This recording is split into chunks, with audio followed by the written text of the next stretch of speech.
Welcome to the Progressive Soapbox. Guys, I have with me the awesome Abby Martin. You guys know who she is, but Abby, please tell everyone hello and tell the audience who you are.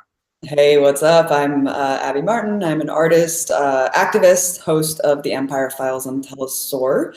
Everyone check it out. I just am a vehement anti-imperialist journalist. So I use that to basically channel all of my coverage from everything that I do with that lens. So my show, The Empire Files, basically looks at the world in the context of how empires and colonizers have shaped and provided context to basically the geopolitical situation that we're looking at today. How did you become you on this? Like, I guess this question is some degree. How did you wake up? You and I'm using a terminology because people have been using that terminology, but I think that terminology sums it up really well. Like you say, you look at the world with a certain lens, this kind of anti-imperialist lens. That's not the normal lens. If that makes sense. Certainly not. No, we're one of the most indoctrinated countries in the world. We're told the opposite, of what we project, or no, we're told what we project around the world, but we both know that that's the opposite of the reality in this country. We're actually the worst democracy in the Western world.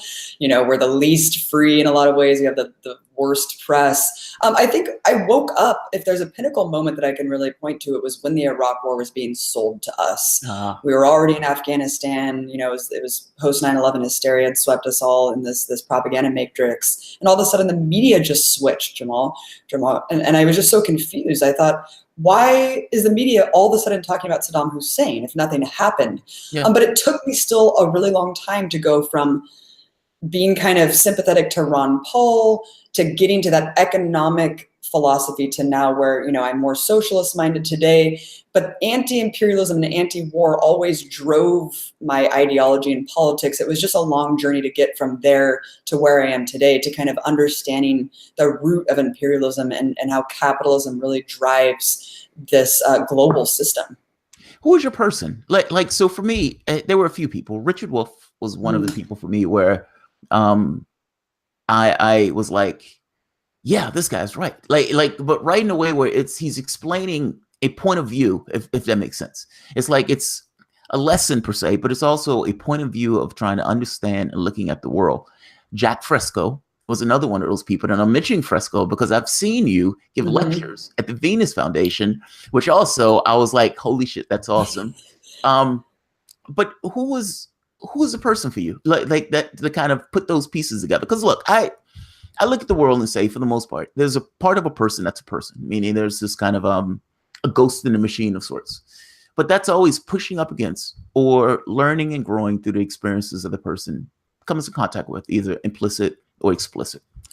So I always assume that whatever's in a person, either it comes from outside of that person in order to, for that person to respond to.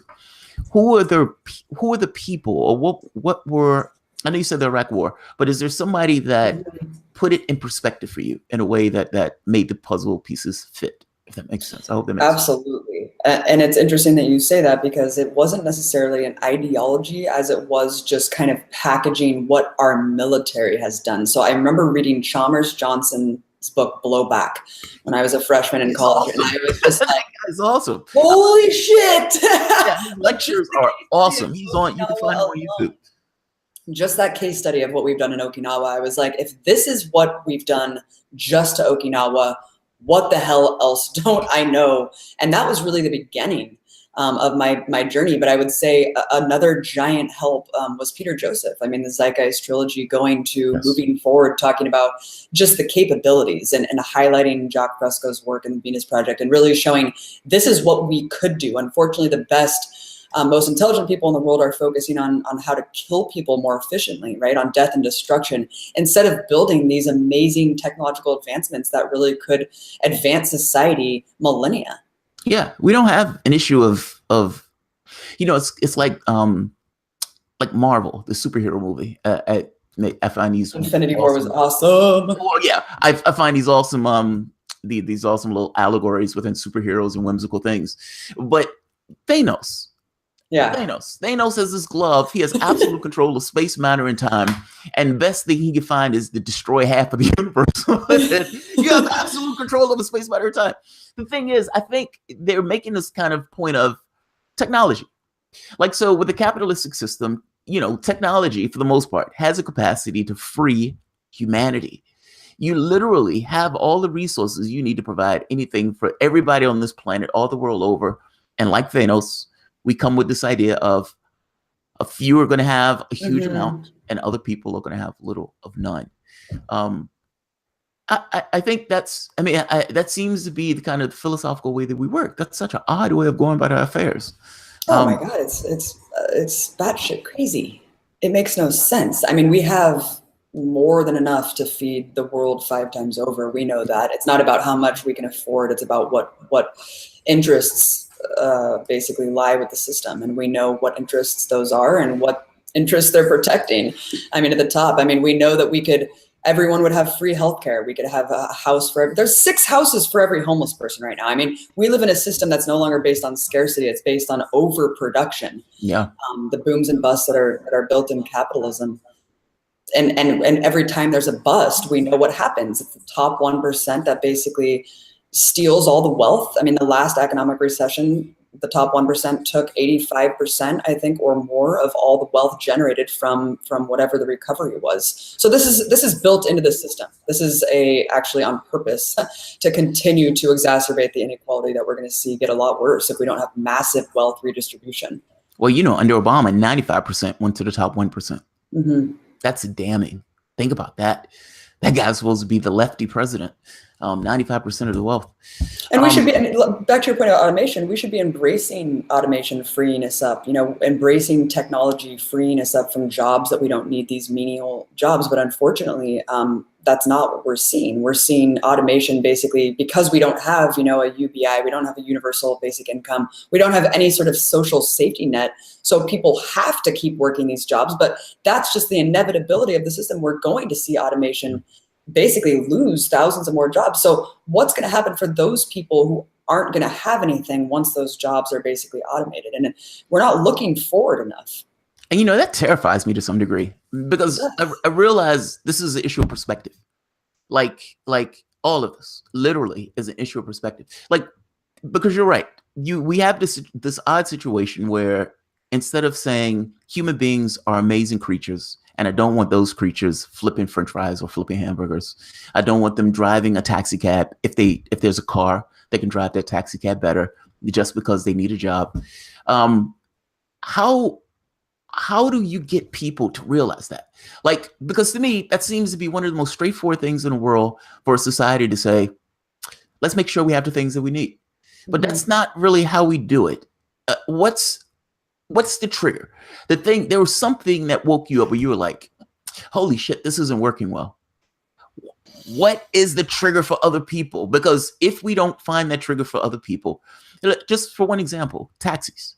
Like you have a situation where Uber right now is talking about automating those cars. Now, that's a good thing. People shouldn't be driving around in those cars. But all of the taxi cab drivers across the United States are going to lose their jobs within the next 10 years. All of the Uber drivers, all the Lyft drivers, these people are already on this kind of service economy where they're running pillar to post just barely to make ends meet. They're going to lose their jobs. And they're going to lose it because you have a piece of technology that does the job better, for cheaper, for longer. I wish society could realize, it's like technology is your way out. The problem is how we perceive it. Right.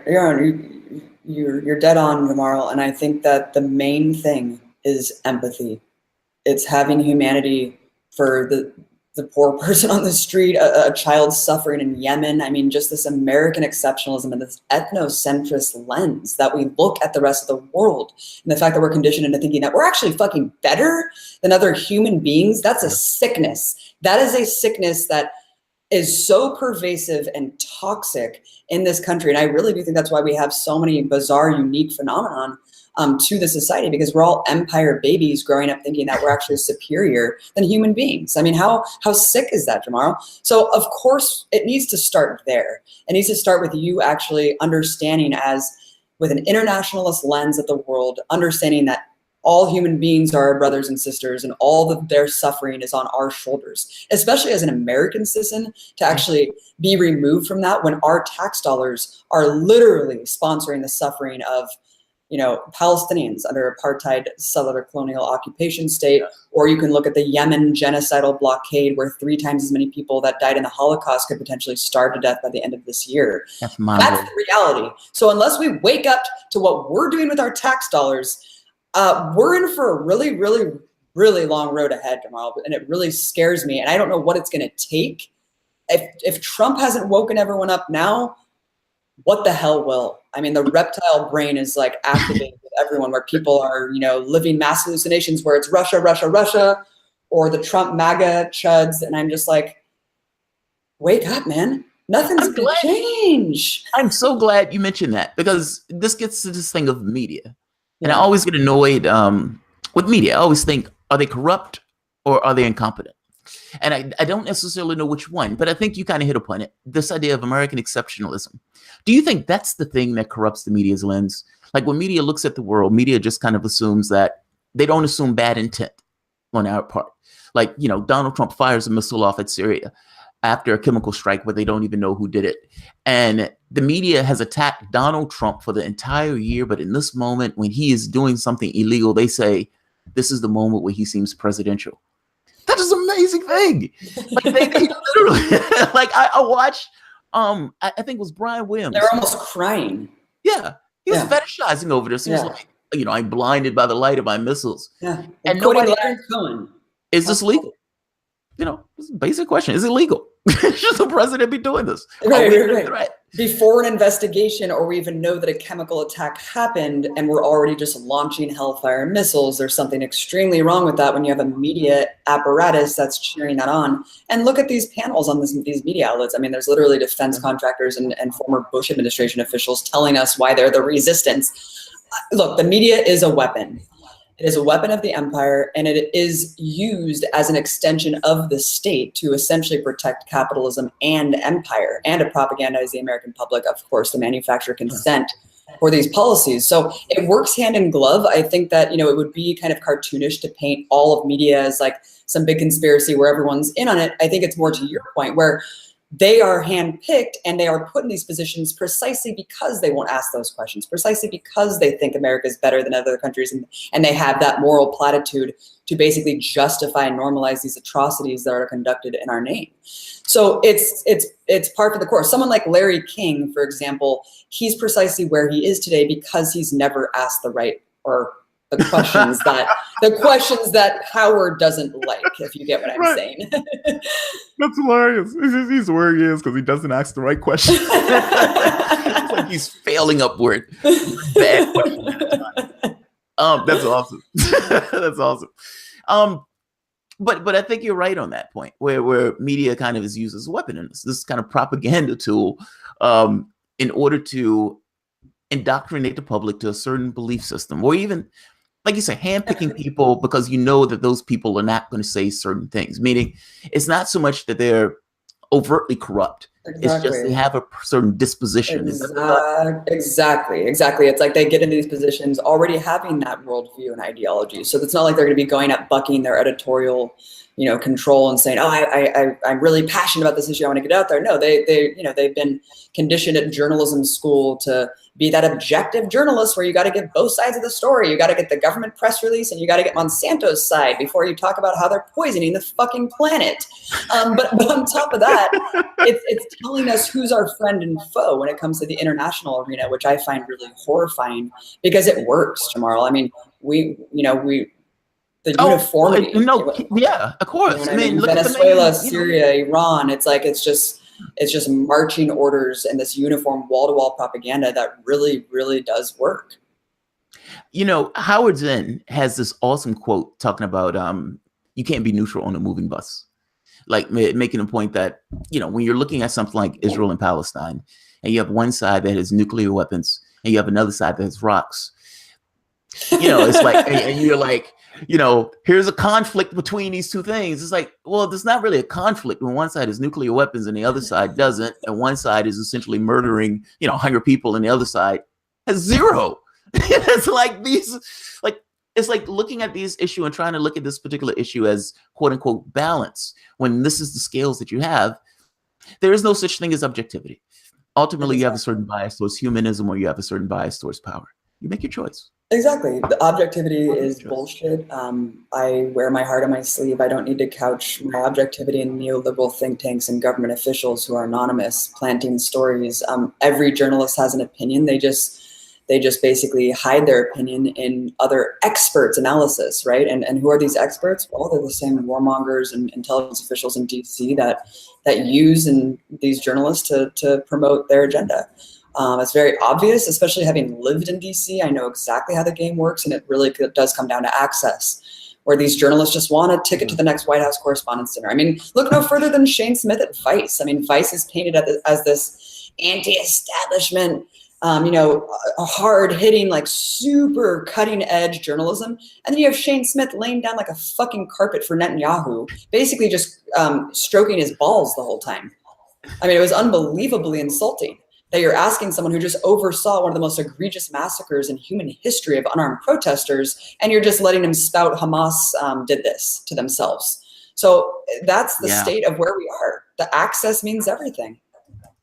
That's sad. That's one of those things that I learned this year from doing my channel. That wasn't something that I fully realized until I started doing my channel and started paying more attention to news. The one case that I saw that woke me up immediately, Jake Tapper and what is her name? Tulsi Gabbard. Mm-hmm. Tulsi Gabbard goes to Syria, because she wants to see it for herself. She's like, I am not getting the real story. I want to see what's taking place for myself. And she goes. Jake Tapper hits her in the knees, one case after the next, talking about, oh my God, you didn't talk to the Assad butcher, and then moves on using this kind of media trick where she hits him in the knees, not allowing her to answer that particular point, and then moves on to the next thing. Tulsi Gabbard said, we're paying terrorists, and they want us to stop paying terrorists. Jake Tapper reflexively, the government says they're not doing that. I was like, well, wait a minute. Does Jake Tapper know that or not? Now, if Jake Tapper knows it, that means Jake Tapper knows something and he's not telling the public itself. Whereas he's reflexively spouting the government's position, which is, to your point, this thing of sometimes they know this stuff and they're reflexively talking to the government's position without necessarily giving a larger contextual view of the world. And I agree with you that this kind of American exceptionalism to some degree leads to wars. Like, if I don't know the other perspective, like one example, just South China Sea, the China thing. You can read CNN. CNN spouts all of these experts, and there's like, America said China is getting militaristic. It's like, what? China is getting militaristic? It's like, maybe, but look who's talking. And it's a certain disposition, I guess, that creates this condition for war when the public doesn't quite understand the other side of the story. Oh my God. I mean, Jake Tapper is the worst. He's horrible on Palestine. I mean, even, God, where do I even start? And I want to talk to you about that. You were there. And your story, and that's one of the things I definitely want to get to. Your story, you did a story with Max Blumenthal. Max Blumenthal is awesome himself. And apparently you guys were worshiping Satan and eating babies. And it was so bad that it broke laws and they didn't allow it to be shown in 28 countries. Yep. That's amazing. You guys need to stop burning, eating babies on those videos. No, seriously, what happened? You guys did a video and they blocked it in 28 countries, including the UK, France, and apparently the United States. Yes. So Max obviously is controversial in his own right. Israel hates me. They blocked me from going into Gaza. They have called me a propagandist, not a journalist. They've unleashed tens of thousands of dollars to smear me. Wow. Done huge campaigns to try to, basically tarnish my name. So that's that. So I wasn't like a stranger to this whole apparatus, this Hasbara, propaganda apparatus that they try to really crush any sort of dissident. But it was very surprising how YouTube simply acquiesces to this, because this wasn't the first time. Max has told me that he's also had videos restricted. There was also a video that we did where we interviewed just a bunch of Israelis and did man on the streets in Tel Aviv, or I'm sorry, in Jerusalem. And that was also restricted because it said it was sensitive or offensive content. So that's the thing. When you have tens of millions of dollars behind you, you can really unleash a campaign to mass report something, or, you know, basically just take something down. And I think that's what you see time and again with these videos, whether it be Facebook or on YouTube. And this video that you're speaking of was simply an interview with Max talking about his book, The 51-Day War, where in 2014, Israel just unleashed a horrific bloodletting in Gaza, where they massacred 500 children and just relentlessly bombed for weeks and weeks. We just simply talked about that, and Max was talking about, you know, the tactics that Israeli military officials use on protesters, whether it be bashing their knees, breaking the bones, the rocks, putting people in jail for 20 years for throwing rocks, shoot to cripple. So understanding these tactics and talking about them, I think, just exposes them a lot, exposes them for who they are, especially in light of this massacre that's going on when they are on camera executing people who are unarmed using these tactics. And so, yeah, I mean, the video was restricted, and it still is, Jamal. It's fascinating how these Silicon Valley corporations just completely bend over backwards to the will of states without any law. It's amazing to me. And it's one of those things where if it's that horrendous where you guys are just talking about something, maybe the issue is not so much that you guys are talking about it. Maybe it's the thing you're actually talking about. Like, it's almost like ag gag laws, where people come in and they show what they're doing to animals. And then it's like, hey, buddy, we're putting you in jail because you expose what we're doing to these animals. It's kind of the same thing with the human beings. It's like you're having a conversation about what's taking place in Palestine, and it is atrocious and it is disastrous, especially from the standpoint of humanity. It's grossly immoral. And YouTube looks at this, and to some degree, the whole banning the thing, to some degree, gets across that you're right, that yes, this is immoral. But they kind of miss the point that the thing that's immoral is the thing that you're talking about. The situation, not the very fact that you're talking about it. It's what you're talking about. Yeah. I've been to Israel. I've been to Palestine, certain areas of Bethlehem. I've ended up in conversations with Israeli soldiers, and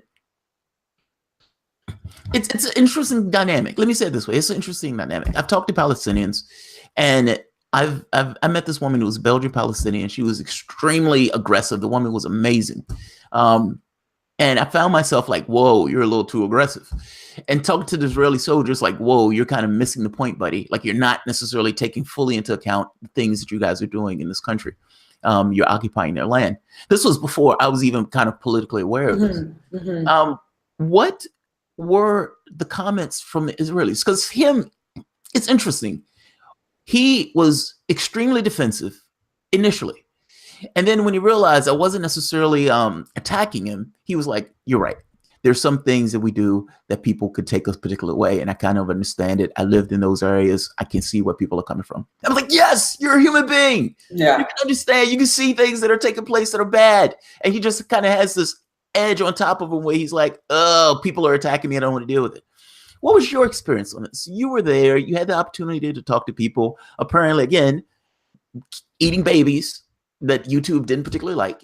What was the conversations that you had with Palestinians, and what were the conversations you had with Israelis? And one point to this: were the Palestinians to the point where these blood rage maniacs that Israelis make them out to be, that just runs like zombies to gates to be shot, or were they people who understood their land was being occupied and they wanted their land back, or somewhere in between?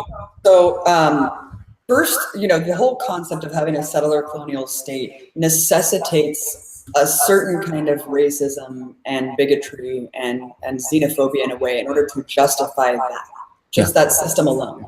Maintaining a system of apartheid and also continuing to atomize the land that is left for whatever should have been the future Palestinian state. So we're talking about illegal settlements that are constantly on a daily basis encroaching and eating up the remaining land that was left. That's happening. That's an active settler colonial thing that's happening right now. So the majority of Israelis look, they grow up conditioned to think that this is, you know, their ordained right to have this land, and you can argue all day religiously whatever's in the Bible or whatnot. I like to look at reality in an objective way and not look at, you know, mythical text from 4,000 years ago that justifies brutal atrocities today. Yeah. Look, it's very obvious, and we're told that this is a situation that's very complicated, right? The fight's been going on for thousands of years. They just can't coexist. That's absolutely absurdly wrong. Yeah, this is a state that was created on top of an indigenous population. And in order to maintain a settler colonial state, you need to constantly expunge and expel the indigenous population. And that is still going on, and that was never not going on. I mean, from the foundation of Israel to today, the Prime Minister, Ben Gurion, and all the militias that expelled and did the ethnic cleansing of Palestine during the Nakba said in documents, they said, the land is overrun with Arabs. We need to kick them all out. And they did that in a very violent way, which is why there's hundreds of thousands of refugees, 1.3 million of which are living in Gaza today, trapped behind a fence. I was banned from Gaza, but I was able to spend a month in the West Bank, and I did interview hundreds of Palestinians, and they were, just like you said, Jamal, these are human beings. These are human beings, and they have hearts as big as the world. I mean, they open their hearts to you, they open their homes to you, they open their soul, and they just bear it. They bear their soul. We went into funerals. I was around wailing women who had just lost family members from troops. I ate dinner I heard horror stories. Every Palestinian has a horror story. Because when you're on that side of the conflict, you are constantly being brutalized and harassed and subjugated. So everyone had a horror story. But I did not hear one person say anything negative or defamatory or racist against Jewish people. All I heard, one guy said, I don't care. He said they can be here. He said, please, just why do you have to take my house? Why do you have to move right next to me? Why do you have to move right on top of me? He just said, I don't care. Let's be neighbors, just like we were before Israel was founded. Just like Jews and Muslims always coexisted, plus Christians. You know, the birth of Christ, but Bethlehem. This was a sacred place for so many religions, and so why should it be exclusive to this one religion at the expense of millions and millions of people? And to the contrary, I didn't know what to expect when I went into Jerusalem proper and Tel Aviv, but I was really, really alarmed. I mean, we're talking about a country that was created in a socialist lens, this kibbutz project that was a haven for refugees from the Holocaust. I mean, that's a beautiful thing. Unfortunately, it's turned fascist. Again, to maintain this kind of apartheid system, you have to basically have cultivated the majority of your society to have accepted the state of occupation, right? And to have accepted that these people are lesser than, and have externalized the other, and have basically externalized all the abuse and justified it to a certain extent. So I was very alarmed at the response from a lot of Israelis. And I kind of did what you did, Jamal. I just asked them very basic questions. I didn't antagonize them, and I didn't confront them. I just simply let them talk. And you'd see a lot of that sentiment is reflected in polls across the country where the majority actually said very genocidal things. It was really unfortunate. Not only genocidal things, but the people who did call themselves leftists or progressives said, the occupation is still needed, although it should be more humane. And I said, is leftist a slur? And they said, leftist is a slur here. My friend Dan Cohen and David Sheen, who are, they're Jewish. They were living in Israel. David Sheen's an Israeli Jew. Dan is an American Jew, but he was living there, and he was filming, because Israel paints itself as this liberal democracy. Obviously, that's how it survives, who's being attacked and threatened by all these Arab states around it. Well, they expose the real state of Israel. And they have shown these tens of thousands of people in the streets of Tel Aviv that would be equatable to maybe filling up Times Square in New York, of people chanting, death to the Arabs, death to the leftists, death to the videographers who film the atrocities that the IDF commits. And there's actually a phrase from the more racist elements of Israeli society saying leftists are the AIDS and Arabs are the common cold. You can't get rid of the common cold unless you get rid of AIDS, because leftists are going to be the roadblock for the total solution, which is the mass expulsion and basically just ethnic cleansing of all Palestinians from the land. It's really unfortunate. And again, I wish it weren't true. It took me going there to accept that the two-state solution is not possible because the land has been atomized, and also that there is no hope from within. Of course there are leftists. Of course there's progressive Israelis. The problem is there's not enough of them to change society from within. Just like there wasn't enough anti-racist South Africans to make apartheid collapse. I mean, it had to come externally, and that's why BDS is so crucial for us to act outside to apply that pressure economically, culturally, and in every other way, financially, you know? That is disturbing. Wow, that is so disturbing. I mean, look, it's one of those things where I look at American history, and from my own disposition as being African American, part Native American, you can say that there's a commonality between America and Israel from the standpoint of the United States Absolutely committing a certain genocide, taking the land from Native Americans. Absolutely. And what's taking place in Israel now being this kind of open air ghetto where they consistently take the land against international law, right, being protected by the United States and Western journalists. Like recently, when there were the missile launch, then Israel comes out and says, Iran launched missiles at us. Yeah. Now, mind you, this was pretty amazing, seeing as Israel had been attacking Iran for the last month. Literally just roughshod. Iran hasn't attacked Israel at all. And the media comes out and says, oh my God, Iran has attacked Israel. Iran has attacked Israel. What are we going to do? Iran has attacked Israel. And you look at the source, all the sources are really sources. Like, and you have other sources who say, no, it wasn't Iran that attacked you. It was Syria that attacked you. But there was no way to get the actual story because all of the media just ran with one case. And to make a point of what you're saying, the shooting, like the crippling and the hobbling and everything else, the recent attacks, 100 and something people that they murdered out here, the people who were protesting, the shooting, 2,200, many of which were babies, brave Israeli soldiers, killing dangerous babies in tents. The wild part about this is they were shooting people in the knees, in the groin, just like you said, this hobbling, in some cases shooting people in the head, shooting people who were for the press. They shot 500 people in the head. Yeah, 500 people in the head. Going after people who were in the press. Shot that woman who was literally trying to assist. I can't think of her name. Yeah, I mean, if this was any other country, the United States would have bombed the country by now. I mean, there is something dramatically problematic with the way a country does this with impunity. And to have the guy tweet from the IDF that we know where all of these bullets landed, everybody did a great job, essentially murdering a lot of people and, hobbling a lot of people. I don't know how you change that. I mean, ultimately, because what I'm stuck with is the same forces that made Abby Martin are fundamentally the same forces that made these people. And what I mean by that is not so much that you guys had the same experiences, but the idea that experience itself is cultivating particular personalities. And you have a society that's kind of enshrined a particular thought that allows the society to persist the way the society is. How on earth do you get past something like that when the whole modus operandi of the society and the way the society even thinks about itself is being ingrained to the youth up until the point where the people are older and being hardened by this kind of militaristic thing where all of these people join the military because all of these people think they're threats on their corners.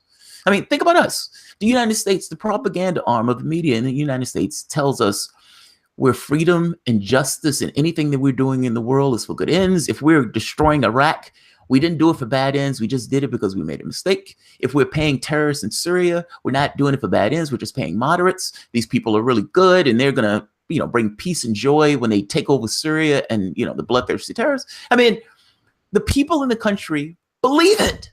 Like, they don't look below the surface. So if I'm seeing a country where they can actually come up with some kind of credible military threat, saying that there's something beyond us that's trying to get us, forget the fact that Saudi Arabia and Israel have been working in cahoots together. The guy from Saudi Arabia said he doesn't care about the Palestinian cause. I guess I'm making the point that the country itself has hardened a particular belief system, and it is hardened that belief system using this idea of threats abroad in the same way that the United States uses this idea of terrorism, and having the media kind of harden this idea that we need to spend $1 trillion on the military. They do the same thing there, and they do this from the cradle to the grave in this kind of permanent way. I don't know how you change that. You can't, Jamal, which is why we need to focus on ending the U.S. empire, because without the U.S. empire, Israel would collapse and fold in on itself in a day. We just saw Nikki Haley at the UN Security Council literally begging. She's fucking psychotic. She's a rabid fucking psycho. She's at the UN Security Council going around begging the members to vote for a resolution that she created out of thin air, saying, no, I'm Hamas did all of this. Hamas. And so she's going around being, please vote for this. And everyone was like, you know what? No, because that's absolutely insane. And I really feel like a turning point has been reached with Israel. So again, it does not matter ultimately what Israelis think, because it's not going to, the change is not going to come from them. But then you have to widen that scope and say, okay, can change happen just with BDS as long as the U.S. empire is giving $10 million to Israel every day? Mind you, this is a country that has no single payer health care here, and we are subsidizing an apartheid state with $10 million a day.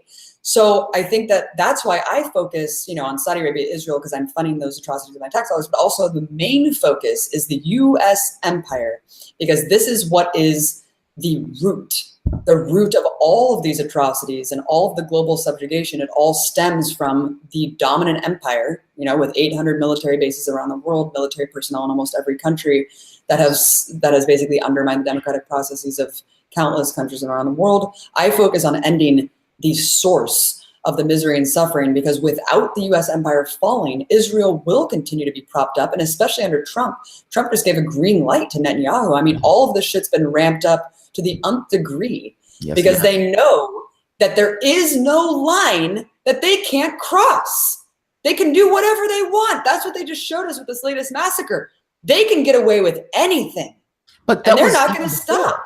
I mean, Abby, that was before. Oh, I mean, even when they killed those 2,200 people, I think it was 80% were civilians. 80%. There's a documentary called Breaking the Set, and it goes into this thing of soldiers, or Breaking the Silence. I'm sorry. Breaking the Silence, yep. Breaking the Set is yours. Breaking the Silence. Well, it goes into this thing where the soldiers themselves are talking about some of the orders that they were given, like dropping dumb bombs on these areas that are packed. Shoot, if anybody's in this particular area, shoot, because there should be no civilians in this area at all. So everybody's fair game. I mean, some insane stuff. Okay, moving from that for the moment. Yeah. Venezuela. That was the other thing that I was interested in. I bring people on the show who I'm interested in talking to because they have access that I don't. You're one of those people. Venezuela. Now, I remember, it's within my political memory, Hugo Chavez to a certain degree. Now, the only thing I remember of Hugo Chavez at this point is the propaganda that's dumped into me about Hugo Chavez. Right. This was before our political awareness. And I believed that everything that people told me, and when I went to the doctor, I believed that everything could be solved with a shot and a lollipop, and the world would be great, and there's gold at the end of the rainbow. That's what I was told. So that's what I expected. And then you grow up and you're like, God damn it, doctors can't heal everything. There's no goddamn gold at the end of the rainbow. There's no gold here.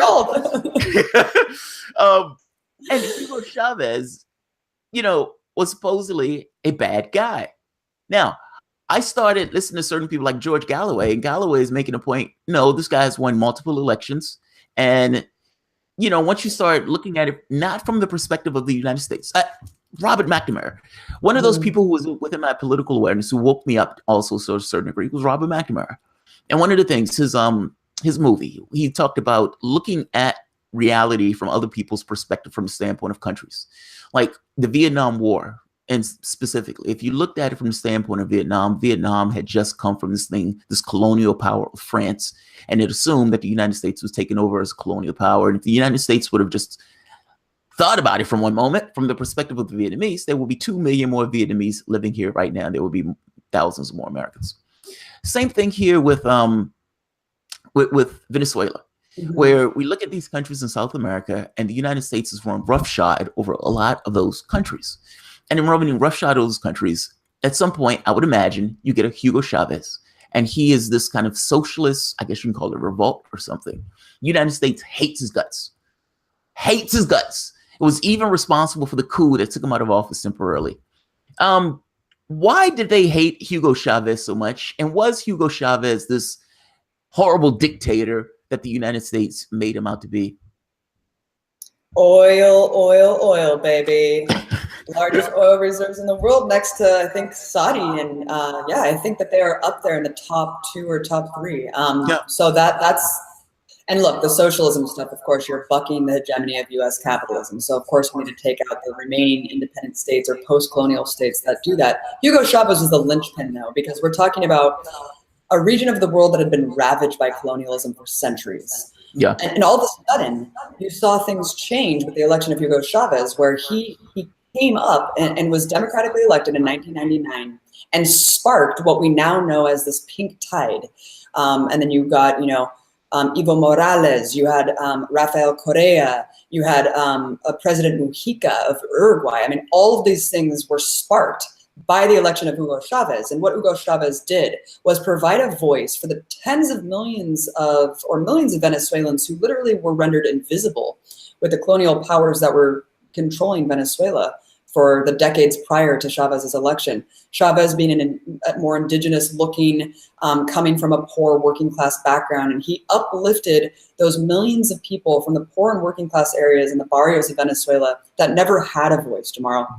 And so these people generated this mass movement that we now know as Chavismo that is somehow sustained over the past 20 years, despite incessant US attacks, economic sanctions, destabilization campaigns. The US has paid the opposition in Venezuela $50 million over the past 10 years to try to oust the democratically elected government. Not only that, but you have John Oliver and these other progressive, so-called progressive voices spending an entire episode on Last Week Tonight gravely misinforming millions of people about the situation in Venezuela. He actually, and I give you credit for actually knowing about the 2002 coup that ousted Chavez, because John Oliver actually said there wasn't a coup and that the US has nothing to do with anything going on in Venezuela today. Isn't that amazing? That's amazing. US empire has nothing to do with that. Business. No coup, I can't believe he said that. No money being funded to the opposition, no sanctions. Oh, it's so interesting. No constant threats of regime change and military overthrow when you just had Trump and Marco Rubio saying there needs to be a military coup. Yeah, they're calling for a coup. Casual publications like Foreign Policy and Washington Post casually saying we need a military coup now, a violent coup, because it'll lead to democracy. It's astounding. So over the past 20 years, yes, they have continued to win in democratic elections. The elections there, and this is so funny, wow, what a crazy dictatorship to have elections every 6 months, where you have a transparent system where every vote is audited and every person has to prove their identity. Wow, I wish we had that kind of system here, where you had, first of all, you had a day off to give everyone the right to vote, to get out. Here we don't even know when the fuck elections are. Like you said, we had 20% people come out to vote for the California primary. I mean, it's a disgrace how little the engagement is. Fuck that primary up, right? I mean, 150,000 off the ballot here in Los Angeles alone. Oh, just an accident. Don't worry about it. The provisional ballots will get counted, I'm sure. I mean, come on. And so in Venezuela today, look, I'm not going to deny that there's obviously a lot of problems with the economy.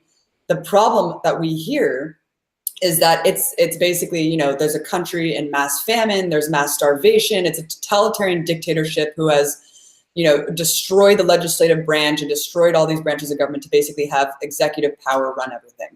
When you look at the reality, it's that the opposition is basically continues to try to take power of the government through undemocratic means. So the story starts to fall apart when you look at the facts on the ground, that there's one side who's actually pursuing democracy, which is the PSUV, the Socialist Party that has the millions of people behind them, the poor working class people who the US media actually claims are the ones who are suffering, that we need to go invade Venezuela to save. That's weird. Why are the poor people supporting this dictator who allegedly is starving them? That is very interesting. And then on top of that, this mass famine nonsense. Look, there is hunger issues for a very specific reason. There is a shortage of specific food items. There is not mass empty supermarkets of, like The Walking Dead. It is a specific shortage of items. Why? Well, when you realize that there's an economic war, and I'm not, of course there's corruption, of course there's mismanagement, of course the economy should have been diversified more off oil. All of those things are true.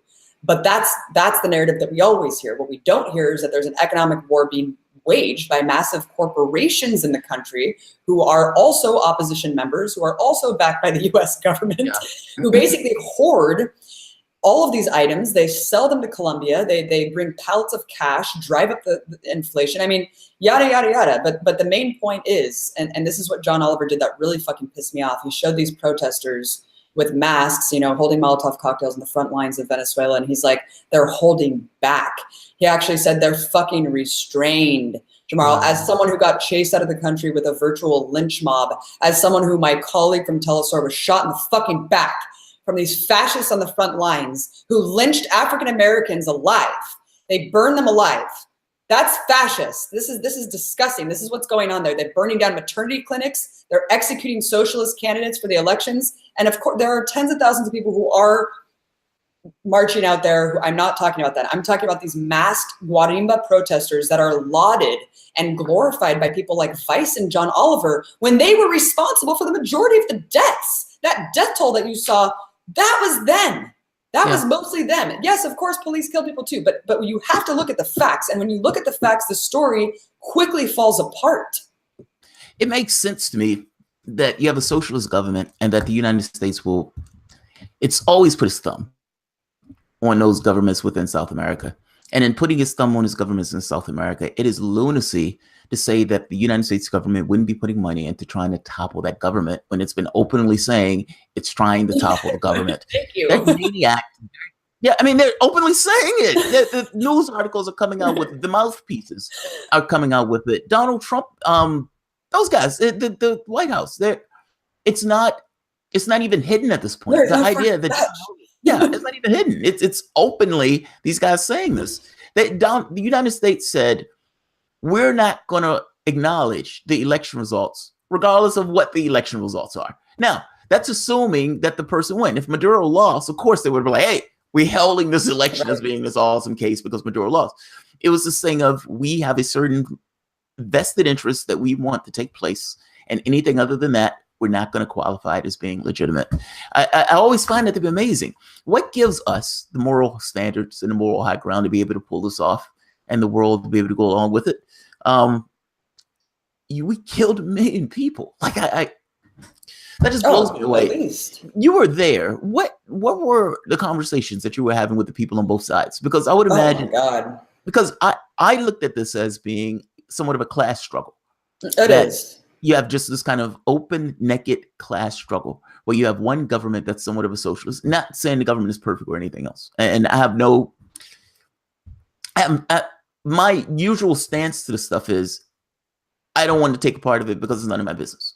It's the same thing with Syria. It's not that I need to take the stance of loving Bashar al-Assad. I don't want my military involved in conflicts in those things. The same thing here. This idea that we need to somehow get involved in something that's taking place in Venezuela is lunacy. Why? Why do we need to have any response? So random. It's like random. We have everything settled here in the States. So let's go dick around in Venezuela. So a couple of things. The election, one more thing about the election. So Maduro just won again, another election, right? He won with 4 million votes. And here's how it all worked. Like I was saying, the opposition candidates, 3 of which John Oliver points out, all 3 of them were involved in violent attempts to overthrow the democratically elected leadership of either Chavez or Maduro. In any other country, people, of course, they'd be barred from running for political office. It would be put in prison. It would be put in prison. And so John Oliver's like, oh, look at the opposition's banned from running. Actually, 2 candidates ran against Maduro. One of the guys, Falcone, his big solution was to dollarize the economy and basically beg for USAID, a known regime change tool, to come into the country and take roughshod. Great, that's going to solve everything. So people did run against him. The thing is, the opposition and the US government were working in concert to basically beg the opposition to not run a candidate. Therefore, the election would look illegitimate and undermine Maduro's victory. Wow. Because they knew that they would not be able to win a democratic election. So their best bet was pressuring the MUD, which is the opposition party, to not run a candidate. But what happened? 2 candidates ended up registering late. The US, there's actually headline articles, the US tried to pressure Falcone, who ended up losing to Maduro, to drop out of the race. So then they can say, look, this is a sham. Well, didn't work, and it just proved them wrong. Unfortunately, it didn't help because the US is so propagandized about the situation that they just hear a headline and they're like, well, it was a sham. I mean, if you look at the facts, it was a legitimate victory, and the US lost again. That's amazing. I mean, it's not just them, by the way. I mean, that strategy of have you read Perkins' book? Oh yeah, Confessions.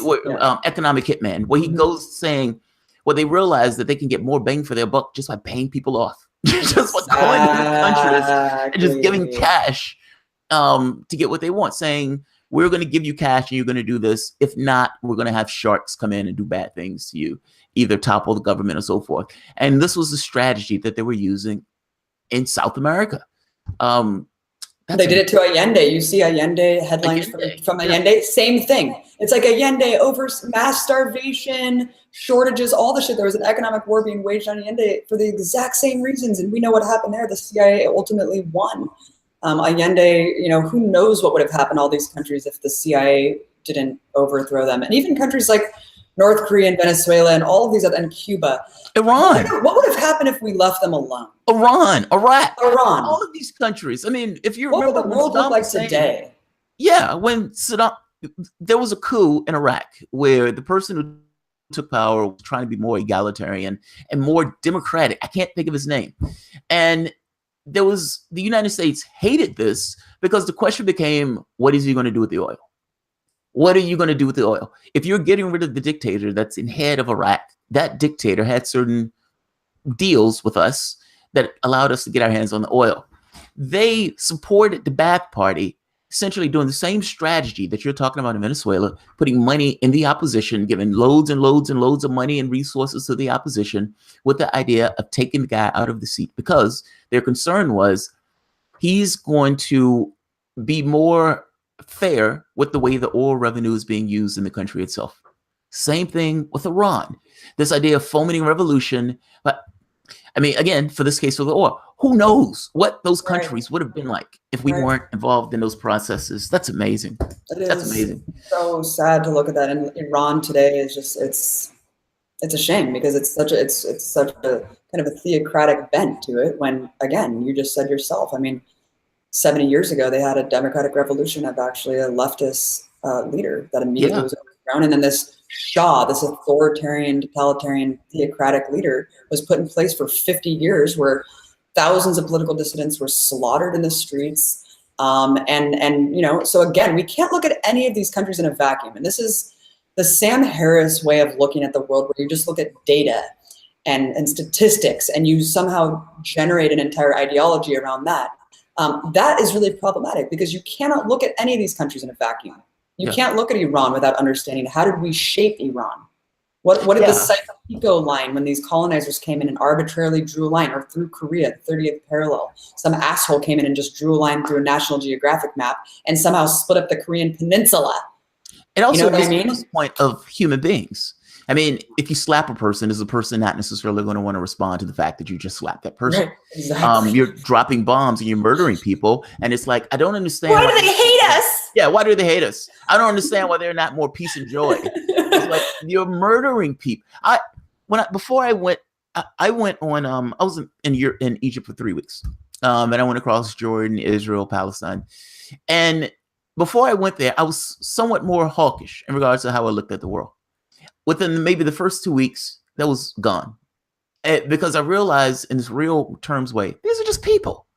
They're just human beings. They're just like me. It's like, this guy's like my brother, or like my uncle. That guy's like my nephew. That guy's like my aunt.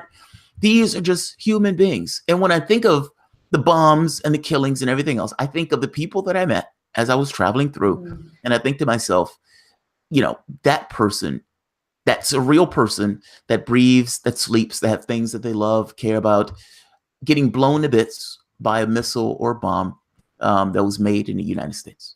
What's amazing is I never met more open generosity than I did in Palestine, of people saying, we love Americans. And I said, why? And how? Why? Could you possibly? Because you know why?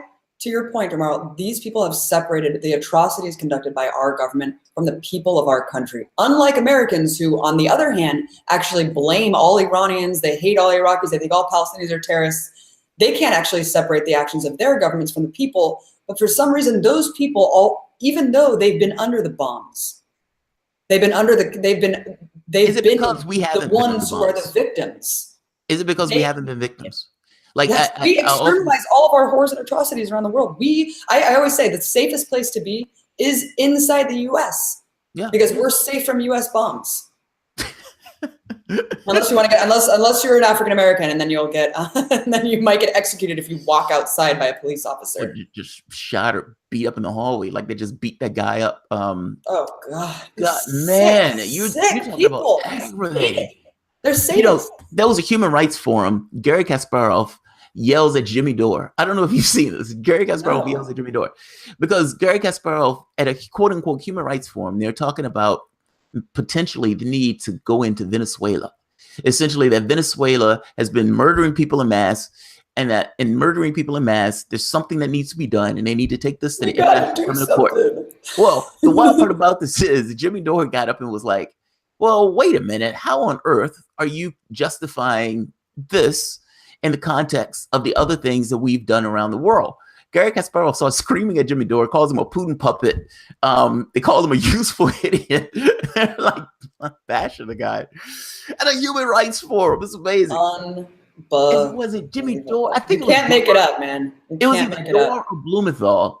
Blumenthal did something similar where Blumenthal brought up the Israeli atrocities, you know, with them killing all these people. And at that point, they got angry at him and talking about, you know, my case stands, kind of missing Blumenthal's point of. Oh my God, what happened? I meant to send you a chat. What's going on here? Oh shit. Well, let me one last question. What did I do? Did I screw up? No. What happened? I haven't seen the chats. Oh, you sent it to the main chat. I accidentally pressed call. Okay, so it didn't screw up my video, right? No. Okay. Sorry about that. Two last questions, and I always ask the last one. What was of all the stories that you've done? I mean, because you've been doing this for a while. What have been the stories that have given you hope, or what have been the stories that are pissed you off the most? Wow, that's a big one.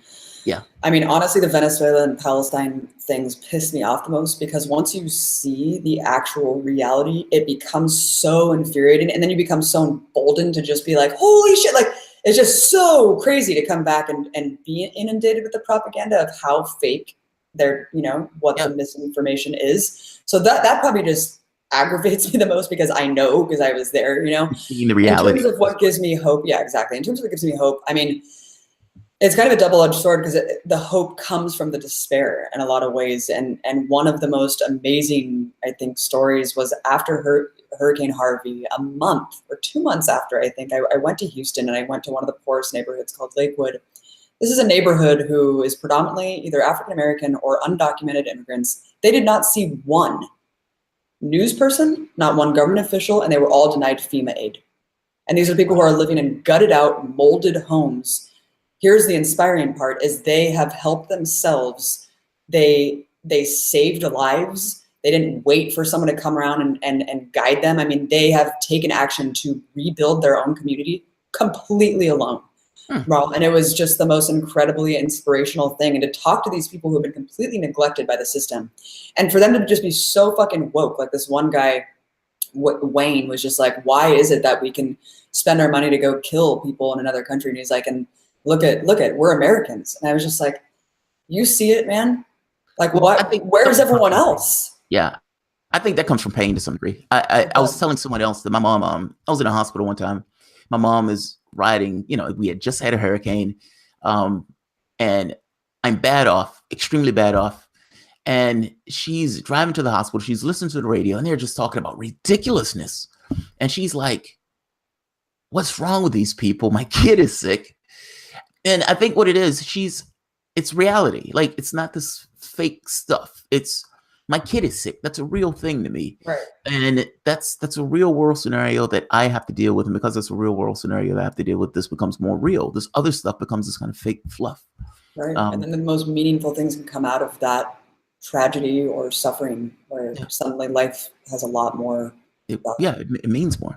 All right, last question. Is there anything that you would want to tell the audience that I haven't necessarily asked you? I've kind of taken you around the bend from the standpoint of who you are versus the stories that you've done from the perspective of, you know, that you're taking within these stories and all. Is there anything else that I haven't mentioned that you might want to get across? One quick comment. I have a podcast as well with my brother Robbie called Media Roots Radio that you can check out. Another quick plug is my partner Mike Preisner, who does the Empire Files with me, just did an epic takedown of the John Oliver piece on Venezuela. So check that out. It is absolutely eviscerates that mofo. Please send me the link. I will put it. I will. I totally will.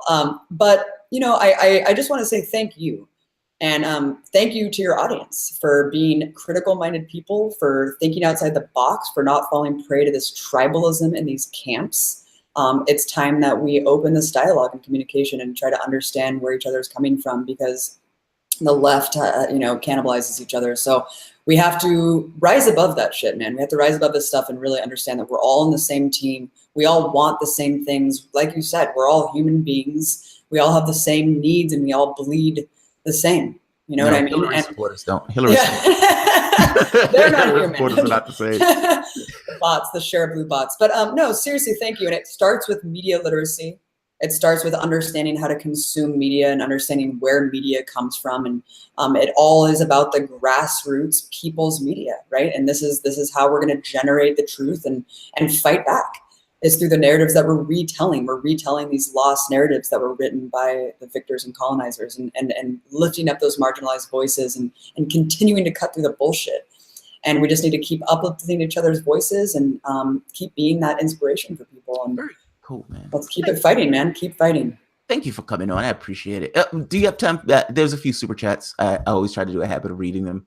They're not bad. I don't think they're bad. Trudy, clone Abby many times. Thanks for having her on, Jamal. Thank you, Abby Martin, for your service to humanity and for being here. Wesley Walker, I love the amount of F-bombs dropped already. Fucking A. Let's see. Oh, Pat Hacker, what does Abby think of Hillary's new award for changing the face of society? Oh, God, Well, you were a major Hillary supporter during the election, if I'm not mistaken. Well, it was part of the reason why she lost, according to the intelligence community. So, I think that everything Hillary does is terrible, and she needs to disappear in the woods forever. Why is she out there? You're not going to run for office anymore. Everyone hates you. Go home. I have a video screaming, go away. Put your hot sauce away. Put your Russian hat away and go home. I have a video like I'm screaming, go away. Go away. Just That's go how away. I feel every time I see her. 95% air. John Perkins' Confessions of an Economic Hitman is a must read. Yes, it is. I like to say thanks. Thank you. This was great. That was the last one. Abby, thank you so much. I really appreciate this. Keep kicking ass, please. Keep fighting, my friend. Thank you so much for having me on. You rock. Thank you. Have a good one. Peace. All right, guys. I'm going to end this here. I want to thank Abby Martin. She is fucking awesome. Dropping another F-bomb just for the sake of dropping a fucking F-bomb. There's another one. Abby fucking Martin. That's awesome. I appreciate this. So, Abby Martin door. I'm trying, guys. I try to. I'm always putting out feelers because I try to, even if I just assume the person is going to turn me down, there's no loss at that point. And yeah, I try to reach out. So, Abby Martin, journalist, activist, just badass fucking person. Abby Martin. All right, guys. If you enjoy the content, please feel free to share, like, subscribe, and of course, you guys can always support through Patreon. Thanks, everyone. Thanks, guys. And we are.